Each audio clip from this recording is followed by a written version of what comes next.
Hey guys, and welcome back to the next episode of our Boston Celtics MyGM series. Please excuse my morning voice, but thank you guys for all the continual support on this series. Hopefully we get to 600 subscribers. That would be just insane if we could reach that milestone. I'm really glad that you guys are enjoying the series, so I'm trying to put out more of these. Also, on the rebuild series, I really like that you guys are giving me some teams in the comment section. Be sure to go to that video, the Mavericks video, check it out, and leave me your team. So far, I believe the Suns and the Clippers have also been added to the list, so be on the lookout for those. But today we're going to do a couple of things. We're going to simulate through a chunk of the season, all the way up from now, all the way to December, probably about December 6th or December 8th, this game against the Nets or the Lakers. And also, we're going to look at what it takes to try and trade for one of the top 3 picks in the previous draft. That is, we're not going to trade for Mirko Petrovic because we already have a center. But Jackson Baldwin or Freddie Staples, because those two, Freddie Staples put a clinic on against us in the first game. He had 25, 4, and 3 on 10 of 16 shooting, and he just completely just bullied us in the post and all around yesterday. So we're going to see what it takes to trade for them, but as usual, I'm going to go through each game. I'm going to bring you guys back with a quick recap of every 3 or 4 games, and I'll see you guys at the end of our next couple games. Okay, going over our first 5 games, we actually went 3-2, tied up with a 3-3 record. Took the 20-point win over the Bucks. Great overall game. They only shot 3 of 17 from 3. We took the loss at Brooklyn with D'Angelo Russell putting on a show, 41 points. And Jason Tatum really brought us down, 3 of 14 from the field. We did bounce back in the next game, though, against the Raptors. Kyrie and Yogi Ferrell really doing well, 24 points in 14 minutes. Gordon Hayward did not shoot well, though, but Yogi was able to come back and help us. A loss to the Bucks after we beat them the first time. Jabari had a monster game, and so did Giannis.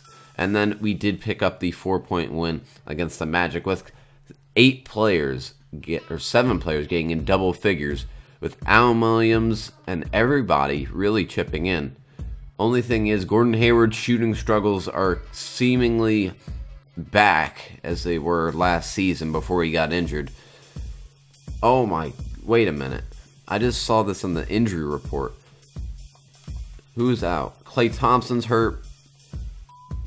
Joel Embiid with a torn right MCL, out 2 to 4 months. Oh my goodness.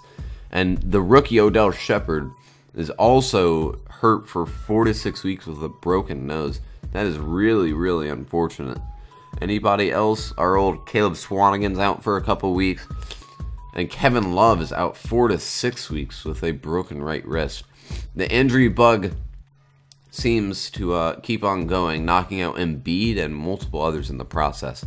But anyway, I'm going to bring you guys back. Actually, I need to check if the trade restriction on Odell Shepherd and all the young rookies has been lifted. So where are the rookies? I know they're somewhere around here. I'm looking for the small forward. I can't exactly remember his name right now. Who is it? Where is he? No, not Staples, but Baldwin. Here it is. Okay, so 3 more days. I'll go ahead and simulate. I'm going to simulate until this Washington Wizards game, and then we'll take a look at possible trades in the future for Jackson Baldwin. So another very mediocre trip as we go 4-3 during this trip. We took major loss to the Miami Heat. Petrovic had 13, but really they just shot the ball incredibly well. 40 of 79, but 3 of 15 from 3. Kyrie shot 6 of 17. Jason Tatum 3 of 10. Andre 5 of 10. I mean, we really could not shoot the ball well. 30 out of 78.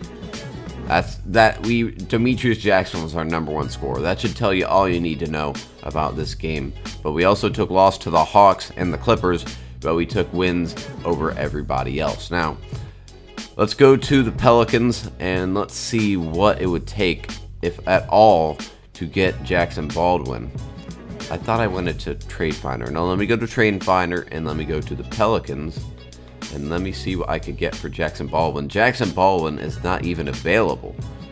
Okay, then what about the Pistons and their young star, Freddie Staples? I'm assuming, yep, no offers for him either. Now, Kyrie and Gordon Hayward have shown flashes of not wanting to be here, so I'll see what Gordon Hayward would even go for. Whiteside, I'm not really seeing much. I'm not really seeing much for Gordon. What about Kyrie? I would have to get something decent for Kyrie. Again, not that much.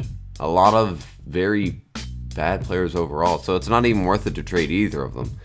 But we'll go ahead and we'll continue on our road trip. We're going to go to the Magic, and then I'll bring you guys back in. That is what I like to see. It seems that Andre is willing to re-sign with us for $30 million a year. I'm going to try and lock him in for the long term, as he's only 25 right now, and he's an 87 overall. So if we're able to lock him in for probably the next 4 or 5 years, he could become at least a 90 overall, barring that I send him to the right camps and everything. So hopefully 2 years 67. I don't know. Let's try and give him. We can't even give him 3 years. Let's give him 2 years and see it bump him down a couple million. Okay, that works. We sign Andre for another couple years. I don't understand why we're playing so mediocre right now. We go another 3-3, losing to the Sixers, the Warriors, and the Magic. I don't even know how we lost on the Magic. Evan Fournier put up 23, Vucevic put up 21, and Alfred Payton at 14 and 9. I don't understand, but we'll simulate a little bit more. And I was actually able to get Kyrie's morale back up. We had a quick press conference in which they asked if I would ever trade Kyrie. I said no, and bumped up 99 loyalty and 86 morale. So it looks like there are very few morale problems, the only one being Kevin Looney, it seems like. And everybody else is feeling pretty good about where we are right now. So we go 4-2 during this stretch of the season. We lost again to the Brooklyn Nets. They're 15-6. Andre had a great game, but Jeremy Lin had 33 points in 33 minutes, and Jarrett Allen with a double-double. Kyrie shot 5 of 14. Man, we're really going to have to step up the shooting. Josh Richardson is not doing much at all for us in the lineup, so we may have to switch him out for somebody like Yogi Ferrell or Demetrius Jackson. But we're going to simulate to the Cleveland Cavaliers game, and then I'll bring you guys back for a recap. Okay guys, that will be all for this episode. We end up 16-12, which is much lower than I'd like to be, but somehow we're still 4th in the Eastern Conference. I guess the conference is really that bad. Brooklyn is number 1. Orlando is number 2, and well, I guess I understand Toronto being number 3. But Brooklyn is tearing it up right now. So are the Magic. We're 4th. And only 4 teams in the NBA only have single-digit losses. Golden State is 16-11. San Antonio is 12-14. I mean, I am really not understanding what is going on in the NBA right now. Cleveland is 5 games below 500. Something very strange is going on. But next episode, we will take on the Cavs without Kevin Love. Oh, I guess Kevin Love is back. And Isaiah Thomas seems to have left. Wait, where is Isaiah Thomas? Where is Isaiah Thomas? Thomas. Where is he? What happened to Isaiah? What is going on? Thomas, where is he? Is he injured right now? De'Aaron Fox. Darren Collison. There's Isaiah. Oh my god. Isaiah has a torn MCL too? Oh my goodness. Okay, let's look at this injury report. Okay, he's recovering. Ben Simmons is hurt. Kawhi's out for 4 to 6 months? Oh my good. Holy crap, this injury bug is getting ridiculous. Torn meniscus. Rudy Gay is out. Embiid's out. Malik Monk's out. Darren Fox is hurt. Pau Gasol, Isaiah Thomas is out 4 to 6 weeks. Kaminsky, John Collins, Freddie Staples is out 8 to 10 weeks. This is getting ridiculous. I'm gonna have to figure out some way to try and negate the injuries. Our own Demetrius Jackson's out 6 to 8 weeks.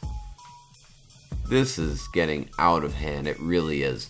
But even without that, we're going to be facing the Cavs in the next game at Cleveland, so be sure to tune in for that. But thank you guys for watching this episode. If you liked it, be sure to hit the like button. Subscribe, help us try and get to 600. I really appreciate all the support. Thank you guys for watching, and I'll see you next time.